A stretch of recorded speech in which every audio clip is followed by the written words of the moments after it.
이사야 45장 말씀은 지금 우리가 살고 있는 이 시대와 거의 흡사한 상황에서 이 말씀을 준 것입니다.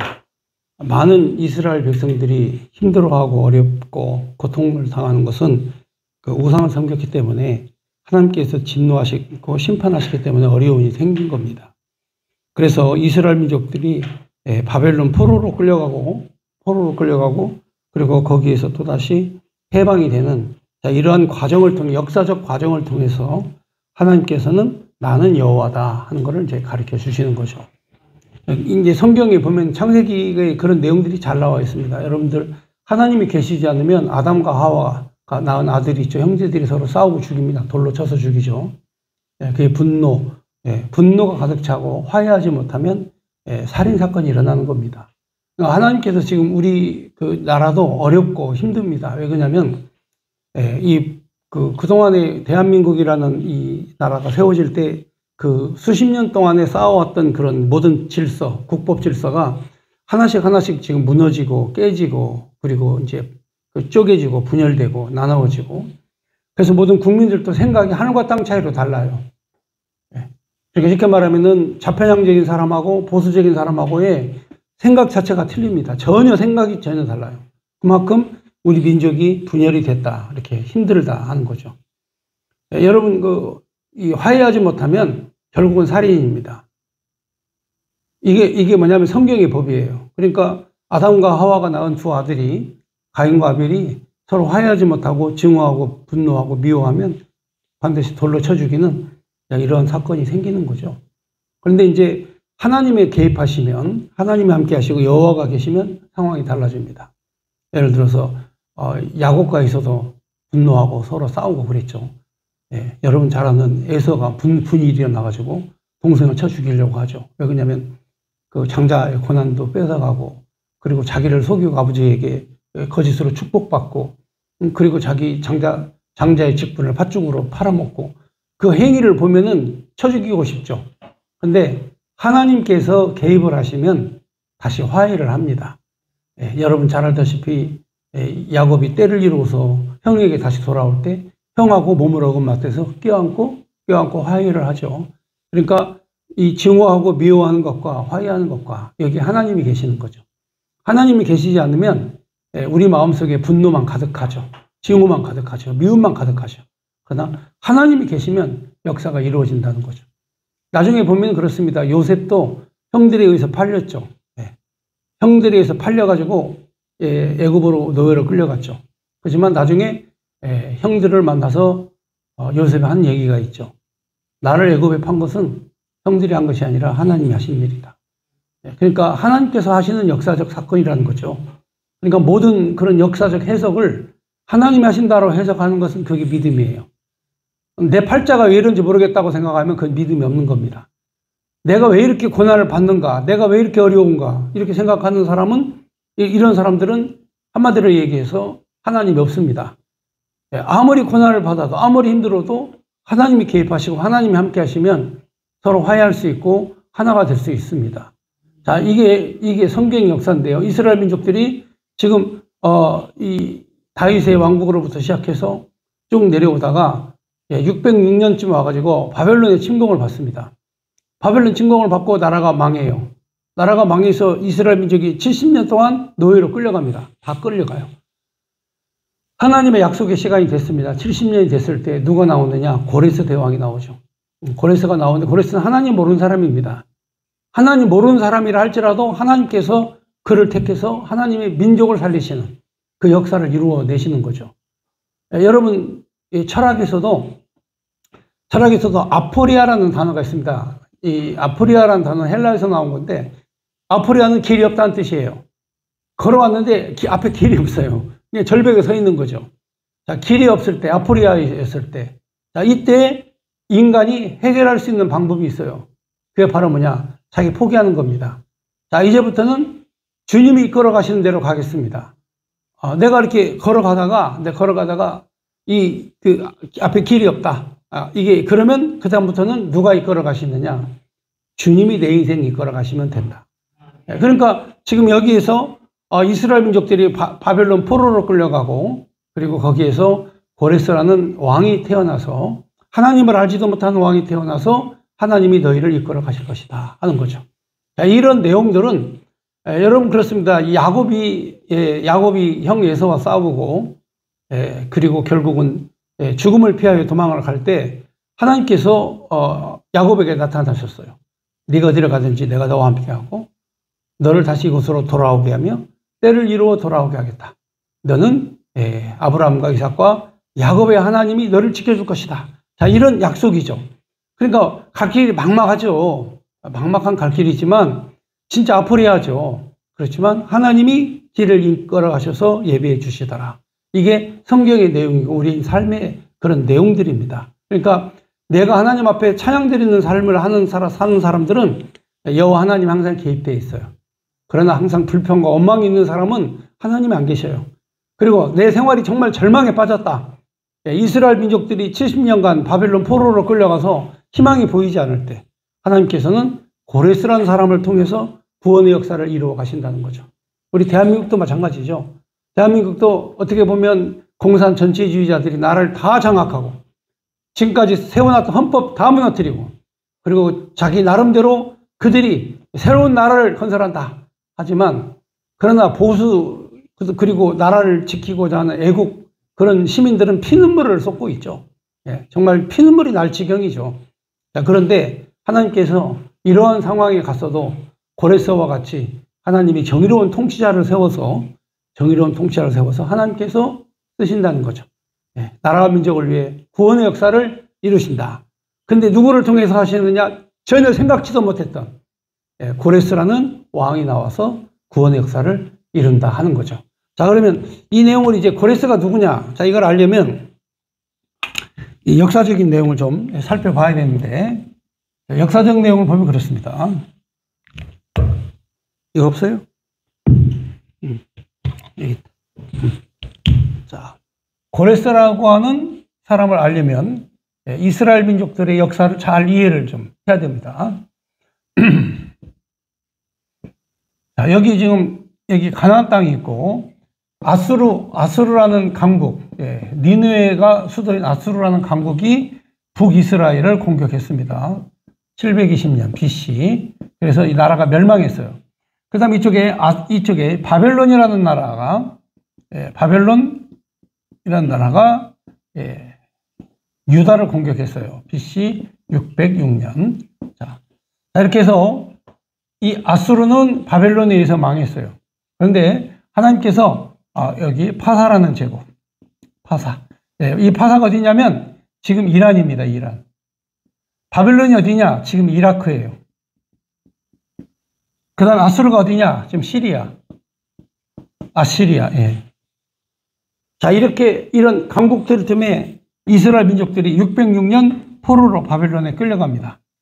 그런데 파사의 왕 고레스가 나와가지고 바벨론 정복하고 아수르도 정복하고 그리고 이쪽에 있는 애굽도 정복하고 그래서 모든 나라를 다 정복합니다. 그 이름이 고레스입니다.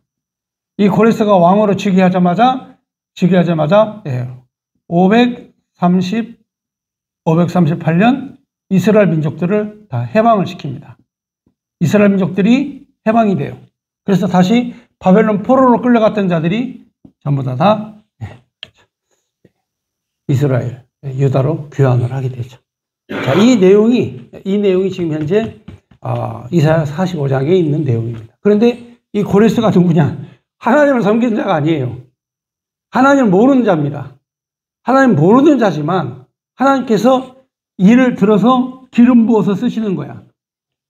구원의 역사는요, 하나님 정권적 주권에 의해서 일어나는 거예요. 하나님이 나를 감동시키시고 나를 이끌어 가시고 나를 하나님의 종으로 만드시는 것도 하나님의 강권적인 주권의 역사가 일어나기 때문에 그게 가능한 거예요. 자, 그러면 45장 말씀 보겠습니다. 자, 여호와께서 45장 1절 그의 기름 부음을 받은 건 메시아라는 뜻이죠. 메시아. 메시아의 모형적 사건이 바로 고레스 사건입니다. 고레스에게 같이 말씀하시되 내가 그의 오른손을 붙들고 그 앞에 열국을 항복하게 하며 내가 왕들의 허리를 풀어 그들의 앞에 문을 열고 성문이 닫히지 못하게 하리라. 하나님께서 고레스를 택해서 모든 열국들이 전부 다 이 고레스에게 항복하게 하신다. 모든 열국이 전부 다 성문을 활짝 열어서 고레스를 환영하게 될 것이다. 바벨론이 망할 때 고레스는 한 번도 싸우지도 않았어요. 군대를 몰고 가니까 바벨론에서 성문을 활짝 열고 환영을 한 거예요. 그냥 성경에 있는 예언대로, 여기에 있는 예언대로 그 앞에서 문을 열어, 성문을 닫히지, 문을 열어서 하나님께서 그 바벨론의 그 국민들이 고레스 대왕을 환영을 했어요. 싸우지도 않고. 그래서 이긴 거예요. 전쟁도 없이. 왜 그럴까요? 성경에 예언한 대로, 하나님의 말씀대로 이루어진 거야. 그러니까 오늘 우리가 믿음이라는 건 하나님의 말씀대로 이루어질 줄로 믿습니다요. 그게 믿음이야, 다른 게 아니에요. 그러면 이게 왜 하나님 말씀대로 믿어지느냐? 여러분, 이사야 선지자는요, 이사야 선지자는 그렇습니다. 여기 지금 606년에 망했잖아요. 606년에 민족들이 망했죠. 이 바벨론이 100년 전에 선지자예요. 바벨론이 유다를 공격하기 100년 전, 므낫세 왕 시대 때, 100년 전 므낫세 왕 시대 때 이사야가 예언을 한 거죠, 예언을. 100년 전 예언이 그대로 성취된 거죠. 여기서 성취가 된 거예요. 그게 바로 뭐냐? 하나님께서 기름 부은 고레스를 택하여 세우시고, 그리고 바벨론이 성문을 활짝 열어서 이 고레스 대왕을 영접할 것이다. 이 예언이 그대로 이루어진 거라. 이게 성경 말씀이에요. 그 다음 2절에 보면 내가 너보다 앞서서 가서 험한 곳을 평탄하게 하며 논문을 쳐서 부수며 쇠빗장을 꺾고. 그러니까 고레스 대왕이 가기 전에 누가 먼저 가신다고요? 여호와 하나님이 먼저 가셔서 일을 하신다. 내가 계획할지라도 일을 이루시는 분은 오직 하나님이시다. 하나님이 먼저 가셔서 바벨론의 성문을 다 깨부시고 애굽의 성문을 다 깨부시고 다 열어놓으셨다 이거예요. 그래서 고레스 대왕이 전 세계를 점령하자 하나님께서 바벨론 포로로 끌려왔던 유다 자손들을 전부 다 본국으로 돌아가게 하나님이 역사하신 것이다. 3절에 내가 흑암중에 보아와 은밀한 곳에 숨은 재물을 주어 내 이름을 부르는 자가 나 여호와 이스라엘의 하나님인 줄을 내가 알게 하리라. 내가 나의 종 야곱, 내가 택한 이스라엘 곧 너를 위하여서 내 이름을 불러 너는 나를 알지 못하였을지라도 내게 칭호를 주었노라. 그러니까 고레스 대왕이 하나님 여호와를 알지 못했어도 그를 불러서 그에게 기름 부음을 받은 자라는 칭호를 주었다. 그러면서 나 여호와라, 나 외에 다른 이가 없나니 나밖에 신이 없느니라. 너는 나를 알지 못하였을지라도 나는 내 띠를 동일 것이요. 그러니까 니들은 나를 몰라도 내가 할 일을 다 한다는 거죠. 내 띠를 동인다는 말은 무슨 말인지 아세요? 평상시에는 이스라엘 민족들이 담요 같은 옷을 걸쳐 입어요. 그런데 여행을 갈 때, 먼 길을 갈 때, 그때는 담요 같은 입었던 옷을 띠를 다 동여가지고, 띠를 동여가지고 무장을 하는 거예요. 그러니까 너는 알지 못했어도 내가 너로 하여금 바벨론 포로에서 해방될 수 있도록 띠를 동여 줄 것이다. 이걸 아는 게 믿음이라니까요. 내가 하는 게 아니라, 하나님의 종은 내가 일하는 게 아니라 하나님께서 미리 앞서 가셔서 다 길을 열어 놓으시는 거야. 앞서서 다 길을 열어 놓으셔요. 오늘도 우리 하나님께서 우리의 길을 예비하시고 이끌어 가시고 열어 놓으실 줄로 믿습니다. 나도 모르는 사이에 하나님이 허리띠를 동여가지고 하나님께서 역사하실 줄. 그게 바로 하나님의 진리입니다. 그래서 9절에 보면은 해 뜨는 곳에서든지 해 지는 곳에서든지 나밖에는 다른 이가 없는 줄 알게 하리라. 나는 여호와라, 다른 이가 없느니라. 그러니까 이스라엘 민족으로 하여금 바벨론 포로에서 해방이 될 때 그때 이스라엘 민족들이 나는 여호와다 하는 걸 알게 되는 거죠. 무지했어도 알지 못했어도 하나님이 역사하시는구나. 네. 여러분 아까도 말했지만 철학자들이 얘기하는 아포리아 길이 없다. 이거는 참 절망적이죠. 어떻게 보면 우리 민족이 캄캄해요. 내가 봐도 예, 우리 민족이 캄캄합니다. 왜냐하면 나라가 엉망진창으로 부서져도 목사들 중에 나와서 얘기하는 사람이 한 명도 없어요.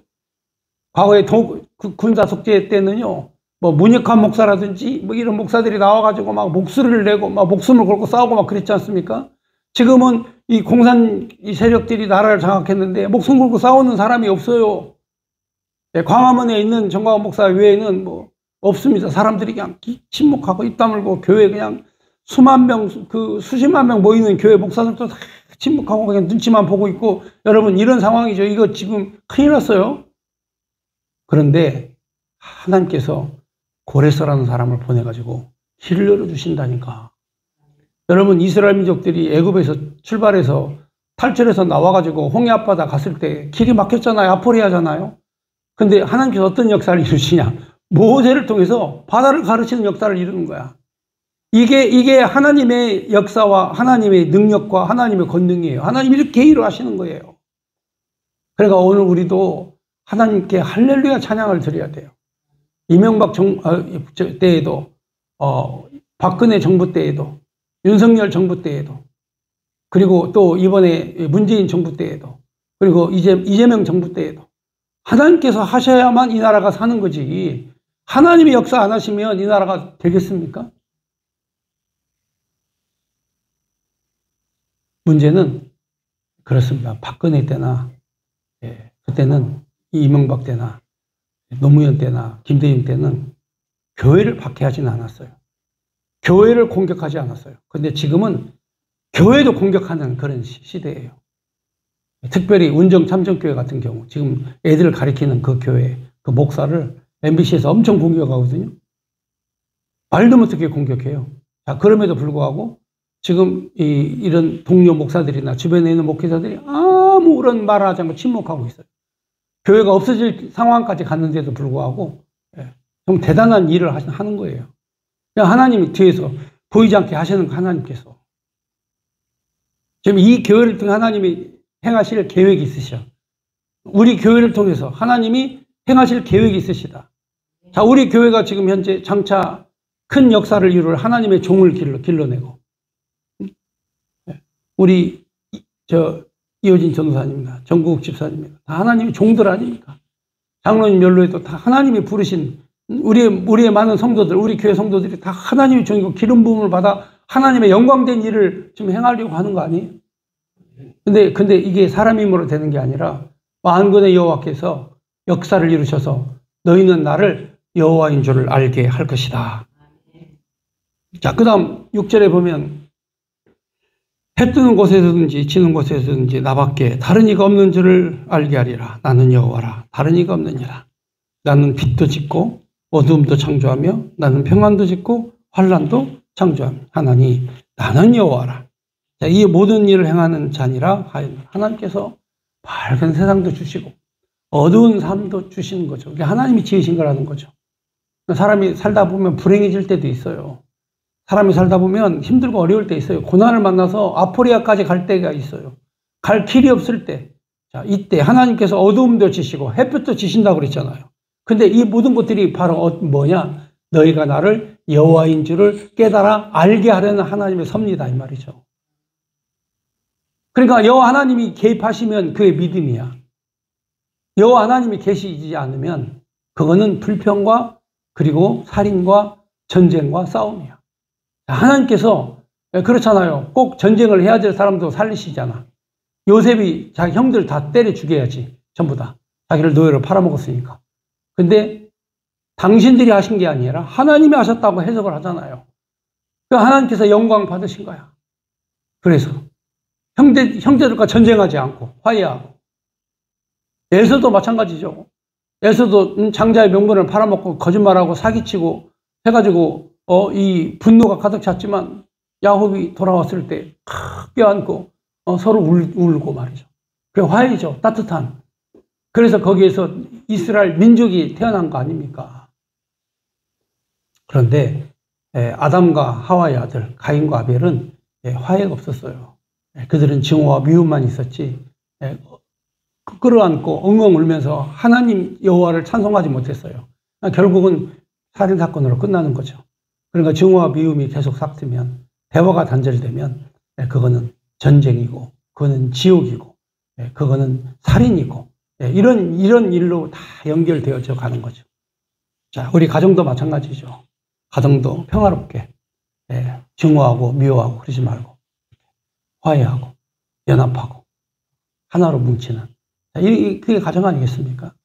자, 추수감사의 감사의 의미가 바로 뭐예요? 하나님께서 이 땅에 주신 모든 열매가 모든 것들이 다 하나님께 영광이다. 하나님이 주신 것이다. 이게 찬양 아니겠습니까? 그래서 8절에 보면 하늘이여 위로부터 공의를 부리며 구름이여 의의를 부를지어다. 땅이여 열려서 구원을 싹트게 하고 공의도 함께 움돋게 할지어다. 나 여호와가 이 일을 창조하였느니라. 이제 가장 어리석은 사람들은 어떤 사람들이냐면 하나님을 찬양할 줄 모르는 사람이에요. 하나님을 찬양할 줄 모르는 사람은 정말 어리석은 사람이에요. 왜? 모르니까 찬양 못하는. 그러나 여기 8절에 있는 내용은 하나님을 찬양하는 찬양의 내용이야. 딱 한 절이지만 거기에 하나님을 찬양하는 모든 일들을 하나님이 하셨다. 하나님이 창조하셨다. 자, 싹이 나는 거 움돋게 하시고 그리고 열매를 맺게 하시고 이 싹트게 하는 구원을 싹트게 하시고 열매를 맺게 하시는 이는 오직 하나님이시다. 찬양을 드리잖아요. 자, 9절 보겠습니다. 하나님을 모르는 어리석은 사람들. 자, 질그릇 조각 중 한 조각 같은 자가 자기를 지으신 이와 더불어 다투를 진대 화이스를 진저 진흙이 토기장에게 너는 무엇을 만드느냐 또는 내가 만드는 것이 그 손에 없다 말할 수 있겠느냐. 그러니까 어리석은 자는 이 지으신 이에 대해서 항의를 하는 거예요. 저기 토기 조각 하나가 항의를 하는 거야. 왜? 크신 하나님 역사를 모르는 자는 사소한 일 가지고도 불평원망하는 겁니다. 그래서 아버지께서 무엇을 낳았어? 아버지에게는 무엇을 낳았어? 묻고 어머니에게는 무엇을 낳으려고 해산에 수고를 하였어? 묻는 이런 놈들은 화 있을진저. 그거죠. 하나님의 은혜를 알지 못하는, 부모님의 은혜를 알지 못하는, 그리고 지으신 이의 은혜를 알지 못하는, 왜 나를 지었어? 무엇을 지었어? 이런 것들은 화 있을진저. 그러니까 이사야 선지자가 명확하게 무식한, 하나님을 알지 못하는 그런 어리석은 자들에 대해서는 화가 있을 것이다. 이스라엘의 거룩하신 이곳 이스라엘을 지으신 여호와께서 이같이 이르시되 너희가 장래의 일을 내게 물으며 또 내 아들들과 내 손에 한 일에 관하여 내게 명령하려느냐. 내가 땅을 만들고 그의 사람을 창조하였으며 내가 내 손으로 하늘을 펴고 하늘의 모든 군대에 명령하였노라. 내가 공의를 일으킬지라 그 모든 일을 곧게 하리니 그가 나의 성읍을 건축할 것이요 사로잡힌 백성은 값없이 가품이나 없이 놓으리라. 마흔권의 여호와의 말이니라 하셨느니라. 포로로 끌려간 이스라엘 민족들, 자기 민족들이 아무런 조건 없이 하나님께서 값없이 하나님께서 놓아주실 것이다. 이게 이제 복음적 내용이죠. 바로 우리가 예수를 믿는다면, 우리가 예수를 믿기만 하면 아무런 값 없이, 아무런 대가 없이 하나님께서 우리에게 하나님의 백성으로 삼으신다. 나는 너의 하나님이 되고 너희는 나의 백성이 될 것이다. 라는 복음의 내용이 여기서 이루어지는 거죠. 14절에 보면은 여호와께서 같이 말씀하시되 애굽의 소득, 구수가 무역한 것과 스바의 장대한 남자들이 내게로 건너와 내게 속할 것이요 그들이 너를 따를 것이라.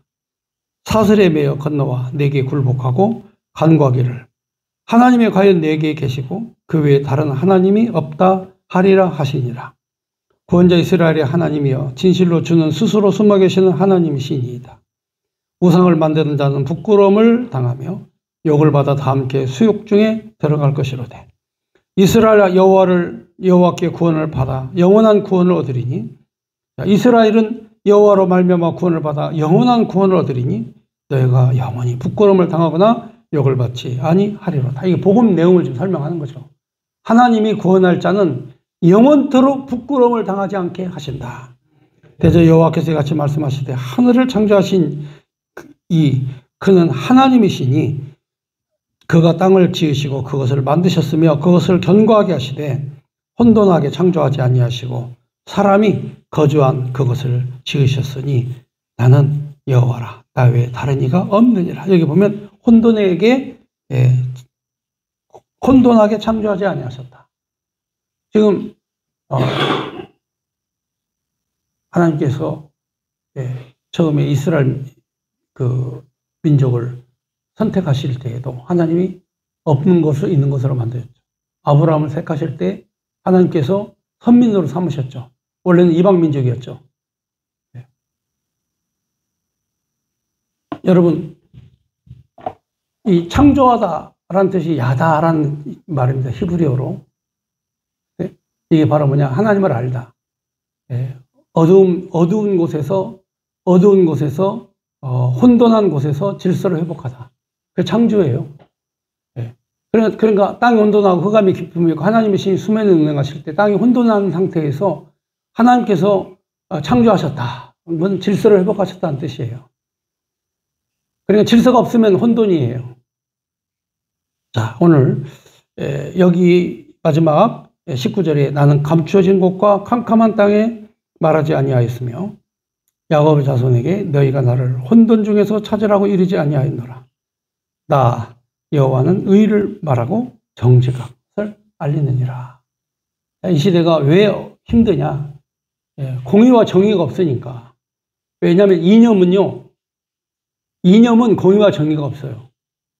자, 이념에 경도되면 공의와 정의가 없습니다. 공산주의 이념에 빠지잖아요. 그러면 부모도 대창으로 찔러서 죽여요. 공의와 정의와 진리가 없어요. 오직 이념에 사로잡히면 형제도 대창으로 찔러서 죽여요. 자기 부모님도 부르주아라 불순 종자라고 고발해요. 그래서 이 심판받아가지고 이 전부 다 국민들 앞에다 세워놓고 이민재판 받아서 다 죽이고 이게 바로 이념에 빠지면 생기는 일들이에요. 우리나라가 지금 그렇게 이념에 경도되어서 혼란 중에 혼돈 중에 있어요. 이때 하나님께서 이 이사야와 같은 선지자를 통해서 말씀을 하시는 그 내용이 바로 뭐냐? 그렇습니다. 여호와는 의를 말하고 정직을 알리느니라. 이때 하나님이 계셔야 돼요. 감정이 앞서가지 말고.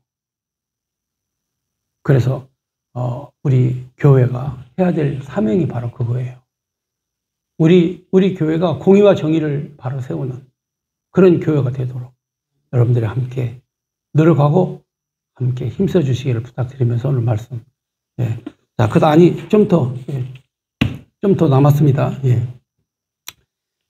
지금 제가 옆에 46장이 옆에 있어가지고 마지막 장인 것을 제가 좀 혼돈을 해서 그래요. 자, 그 다음 마지막 20절부터 25절까지입니다. 열방 중에서 피난하는 자들아 너희는 모여오라. 함께 가까이 나아오라. 나무상을 가지고 다니며 구원하지 못하는 신에게 기도하는 자들은 무지한 자들이니라. 얼마나 무지한 자들인가 알겠죠. 땔감 나무를 신이라고 믿고 섬기고 따르는 너희는 알리며 진술하고 또 함께 의논하여보라. 이 일을 옛부터 듣게 하신 자가 누구냐? 이전부터 그것을 알게 한 자가 누구냐? 나 여호와가 아니냐? 나 외에 다른 신이 없나니 나는 공의를 행하며 구원을 베푸는 하나님이라. 나 외에는 다른 이가 없느냐? 계속해서 이사야 선지자가 하나님 외에는 없다. 나 외에는 여호와 하나님 외에는 다른 신이 없다. 이 말씀을 계속 메시지를 전하는 거죠. 땅의 모든 끝이여 내게로 돌이켜 구원을 받으라. 나는 하나님이라. 다른 이가 없느니라.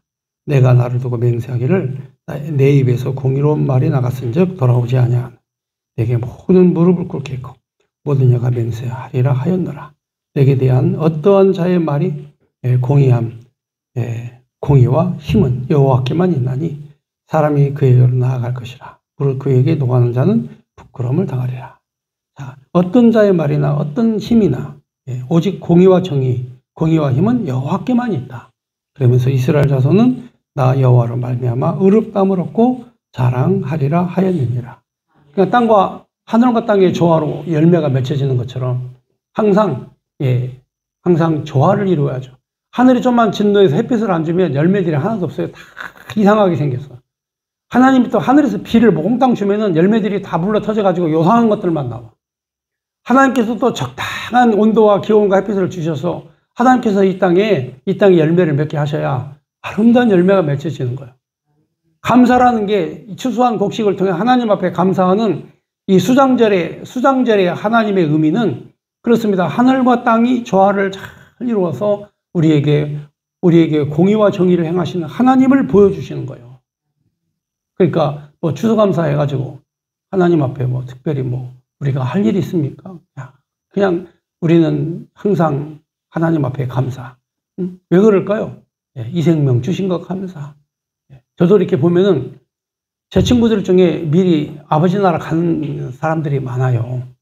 이 코로나 때도 많이 갔지만 어느덧 보니까 뭐 병들어서 죽고 뭐 죽고 해가지고 내 친구들 중에 살아있는 사람이 50%도 안 돼. 다 죽었어. 다 아버지 나라로 가요. 나중에 보면 그렇습니다. 그렇게 오래 살지 못해요, 사람이. 앞으로 뭐 10년 후면 어떤 일이 어떻게 벌어지겠어요? 모르죠. 그러니까 오늘 우리가 감사해야 돼. 오늘 감사하는 거예요. 오늘 이런 상황에서도 하나님 앞에 감사. 예. 그게 신앙이다. 그게 믿음이다.